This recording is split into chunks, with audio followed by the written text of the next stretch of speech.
Recently, I was asked to talk about sports in the spiritual context, and this being a topic that has occupied a certain amount of my personal bandwidth over my life, I thought it would be fun to address that because there are a number of themes that play out in sports, literally and figuratively, that are actually helpful for us to understand in the spiritual life as well.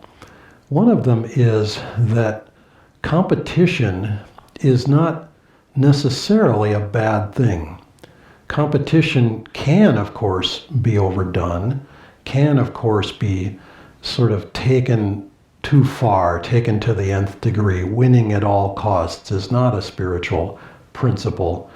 But the idea that we try hard, that we give it our best shot, that we accept the results however they come, that even our best effort may be not enough to, carry the day, to win the prize, I don't actually watch, but I have followed the Olympics. I have occasionally over the years. I remember being in Italy when the 1988 Olympics were happening in the late summer of 1988, and watching some of that, and being amazed at how, as the years and decades go on, how some of these events are decided by micrometers almost. It's in microseconds, it feels like. Some of the swimming events, literally the hundredths of a second are too gross to determine the winner sometimes. Sometimes it's fractions of an inch of someone's hand touching the wall before someone else's. And similarly in the sprinting races, again, hundredths of a second can separate first from third or fourth place. And it's, in the grand scheme of things, one sort of wonders, how much of a point is there to this? We have often asked ourselves the question, and on our path we're trained to ask ourselves periodically in reference to something, what would Yogananda do? Or what would Swamiji do, Swami Kriyananda? And if I sort of introspect honestly, have to acknowledge that I cannot imagine Yogananda going to a UCLA football game, for example. He lived in the Los Angeles area, or USC, or one of these huge college teams or professional teams, and sitting in the stands screaming at the top of his lungs, passionately, fanatically, that's where the word fan comes from after all, fanatically rooting for his team, whatever his team would be. I don't visualize that. That just doesn't happen. Swami Kriyananda did play football when he was in college, and he would occasionally reference stories from those days, how his famous play was an unintentional one in which he saved the day for his team and made a block. He was his position was a concept that sort of doesn't exist in the modern day game, but he was called a running guard, and he was very fast, which in this day and age would be a completely different position, and he was very small. Again, he wouldn't fit that position now, but his job was to clear the way for the ball carrier on his team, and he made a block, a critical block on a play that sprung his teammate to go for a touchdown and win the game. And he said it was entirely unintentional because he tripped on his own shoelaces. And he laughed, and he loved to tell that story. And, and it's a wonderful thing in the context of, I grew up playing sports, and you learn teamwork. You learn that you have a role to play in a reality that's bigger than your own desires. You're not always going to be the star. Sometimes you play a supporting role. Sometimes you win. Sometimes you lose. Sometimes it's more important how you lose or how you win than the fact of whether you win or you don't win. The old saying, It's not whether you win or lose, it's how you play the game. There's a lot of truth in that, actually. It's not a very popular saying. The one that we grew up with that was a lot more familiar and a lot more quoted was winning is not everything, it's the only thing. And that sort of summarizes the typical perspective on sports, that you do anything possible. We watched a documentary recently that was extremely well attended or well watched. Millions of people watched it, and it was about competitive sports. And I won't go into the details, but I remember being struck afterwards by the thought, all this commotion, all this effort goes into this game, and at the end of it all, what is left? What is the actual net result? Nirmala used to describe American football as they all run around and smash into each other, then they all fall down, then they get up and they do it again. And maybe this ball sort of moves its way down the field or something, points are scored or points are not scored or whatever, one team wins, the other team loses, that sort of thing. And if you look at it, there's a lot of truth in that. Unfortunately, it is actually accurate. But on another level, at the end of the day, if the ego is worshipped on the altar of sports, or anywhere else, frankly, for that matter, it could be the altar of the arts, that someone is the supreme artist, the artist of sports, the artist of the arts, the artist of whatever it is. But if it aggrandizes the ego, then sooner or later it comes to dust. It comes to nothing at all. There's no lasting import to it. However, there's a point along the path where there is actual growth, there is actual spiritual growth in that direction, up to a point. When one has not owned one's life, when one has not sort of committed oneself to something wholeheartedly with real energy, then that step is quite necessary. But then there comes a point where it's like, kids, are we going to stay in kindergarten for the rest of our lives?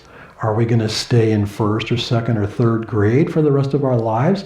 Let's move on. Let's move on to a higher level of awareness that takes into consideration broader realities, broader levels of maturity. I watched one time a sport that I can't even name. I would have to go back and hunt around to even find the name of it, but it was played in Burma, Myanmar. I may be pronouncing that wrong, the country that used to be called Burma. And it was a lovely sport because it used teamwork, but the teamwork was designed to promote the coordination and cooperation of the team. And every team was rooting for every other team to do better. It was just beautiful. They passed a ball around using their legs, and it was sort of like football, the not soccer football as in the American parlance, except that there was no goal, there was no movement, except the players stood in a circle and they passed the ball around. And it just was a lovely artistic movement of energy and coordination and cooperation and artistry, real artistry. And there wasn't this, we won the prize, we got the cup, we filled up our trophy case with yet another trophy. It was just this beautiful supportive energy. And I thought, someday coming in Dwapara Yuga and higher ages will be that sort of thing more into fruition, and less of the kind of harshly competitive, we won, you lost, we're better, we're the best.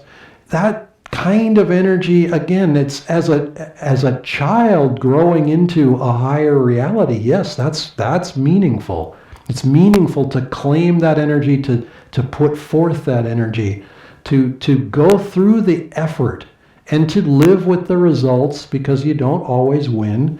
And sometimes the way you lose is extremely valuable. You learn important lessons in life. And those things are very real and powerful. But comes a certain point, and if you stay in that level, then it's just like staying in first or second or third grade for a long, long time. And life doesn't force us to move on. We have to choose to move on beyond those levels. So sports are a beautiful way to begin. It kind of reminds me of a saying that is a traditional part of it may be the Indian scripture, certainly it's the Indian tradition. It says that it's a blessing to be born into a religion, but a misfortune to die in one. And what I take that to mean is it's a blessing to be born into a certain structure, a certain guideline, a certain moral direction, and to have that as the foundation in which you can move forward. But then to stay in that is actually something of a misfortune. To not grow to the point where you can see that trajectory and keep going on forever beyond the structure, beyond the need for those rules and that particular playing field. I'm gratified to see that a number of sports heroes or popular figures have become close friends with players who were their opponents during their careers, and that they honor the fact that they competed vigorously and intensely in those days, but then friendship was the net result. That kind of energy is a beautiful example that sports can give to the world. And so let us embrace the enjoyment of it. It's interesting, in these days, sports has basically disappeared. And so, all we really have, not that I even see this much, but what I'm aware of is, there are replays of historical games, there are documentaries being shown, and meanwhile, there's a segment of the country that's itching to watch, live sports, because that's just part of the culture of the world, really. And we are given an opportunity right now to look deeper, to introspect, and to become aware of realities in ourselves. Because if you think in a way, could I, in myself, compete with myself in the sense of trying to live every single day in a better, higher, more refined way than I lived the day before? Every moment better than the one before. That's a competition, if you want to use the word competition, that's actually well worth having throughout one's life. But eventually we go beyond that word competition altogether, and we get to the point where it's about becoming. It's about oneness. It's about unity and unification. And those lessons, it would be well for us to learn in these days, because we have a precious opportunity to do that. So let's take that opportunity.